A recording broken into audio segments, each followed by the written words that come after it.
Hola, buenos días, buenas tardes a todos. Andrés Rodríguez, gran maestro uruguayo, los saluda desde Buenos Aires con la retransmisión de la quinta ronda del Super Magistral de Romania, el magistral que se realiza a medias entre las ciudades de Banda y propiamente dicha la ciudad de Medias.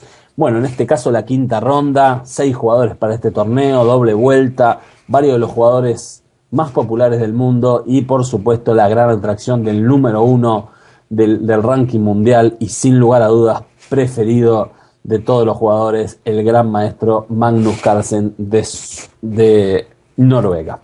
En este caso tenemos al ídolo local, el gran maestro Nisipianú, con blancas enfrentando a Carlsen. Carlsen que cada vez más tiene un repertorio de aperturas más y más agudo. En cierta medida se parece a Garry Kasparov de los mejores tiempos. Seguramente en este sentido el propio Kasparov lo ha orientado.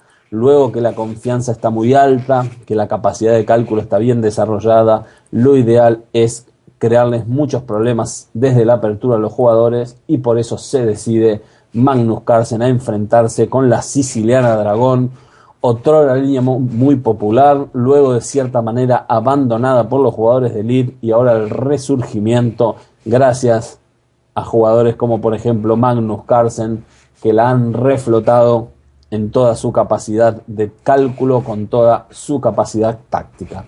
Rey B1, una de las líneas más populares, por supuesto que era muy común también, antes de la jugada de 5, realizar alfil C4, para evitar este tipo de rupturas.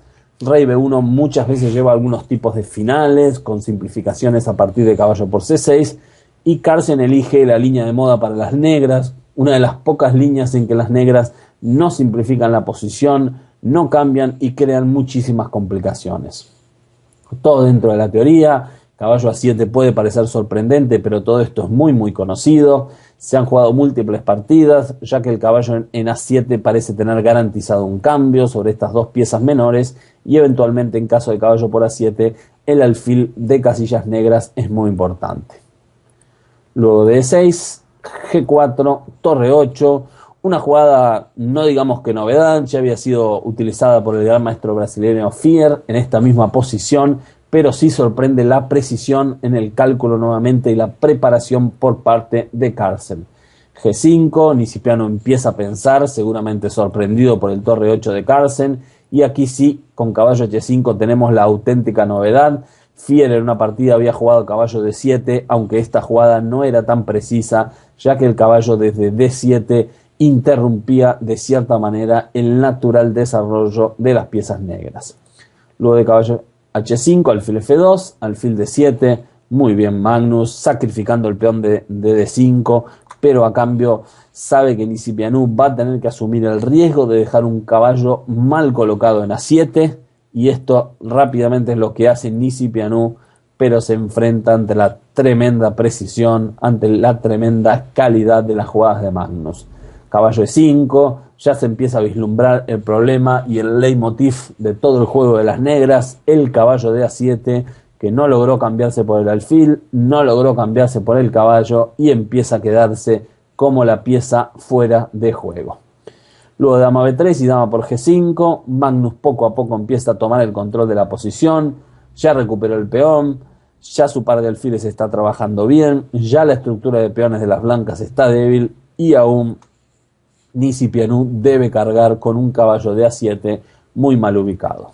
Alfil E6, poco a poco y con jugadas naturales, la iniciativa se va apoderando en favor de Magnus, que ahora se apodera de la pareja alfiles.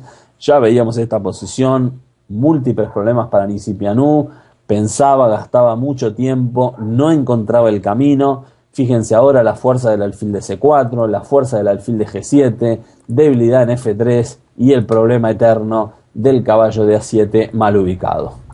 Luego de caballo de 7, alfil F8, especulando con una clavada, torre de 4, dama de 5. Si algo caracteriza a Magnus en los últimos tiempos es la precisión de cálculo. Realmente debo decir que me tiene sorprendido. Como bien dije antes, que para mí Magnus aún no es lo preciso o lo maquinita, como queramos decirlo, que fue Garry Kasparov en su mejor momento. Sí debo de reconocer que está tremendamente fino en el cálculo, muchas jugadas intermedias, todo el tiempo usando el cálculo en beneficio de su posición. torre por C4. Bueno, en caso de caballo por C4 había múltiples ideas.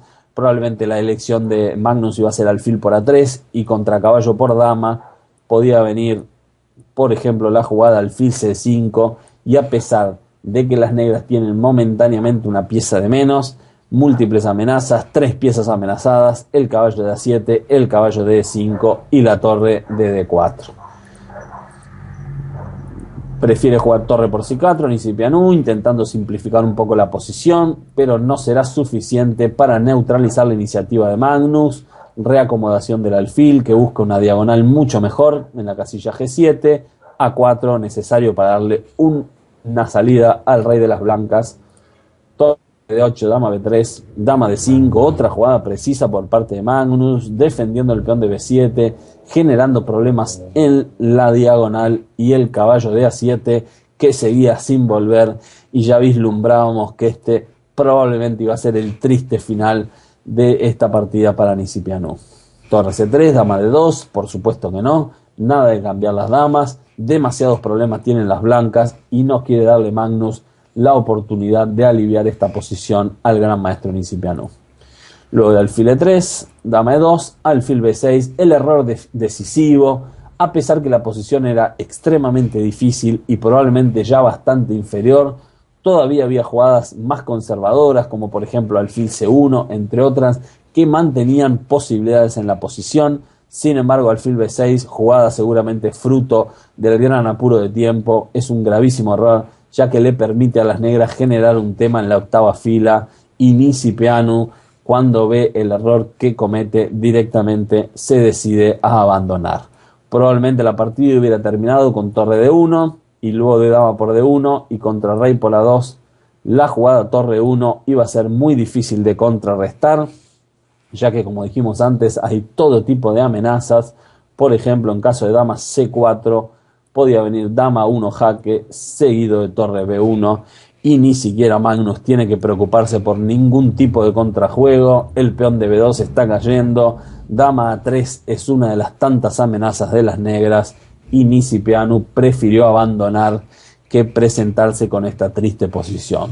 Nuevamente el estigma de Carlsen, cómo los presiona a los jugadores, qué fuerte que está jugando, qué preciso en el cálculo, y cada vez se hace más difícil ya no solo ganarle, sino pellizcarle medio punto.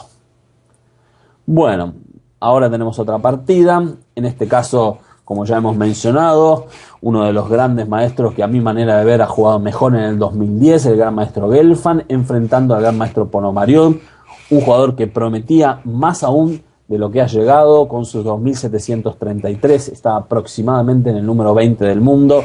Todos creíamos, o muchos creíamos, que a esta altura Ponomariov estaría encaramado en los 5 primeros lugares del ajedrez mundial, pero sin embargo todavía no lo ha logrado. Comienza Gelfand con su preferido caballo F3. Gelfand es capaz de jugar muchas posiciones diferentes del peón dama. A veces comienza con caballo F3, a veces comienza con C4 y a veces comienza con D4.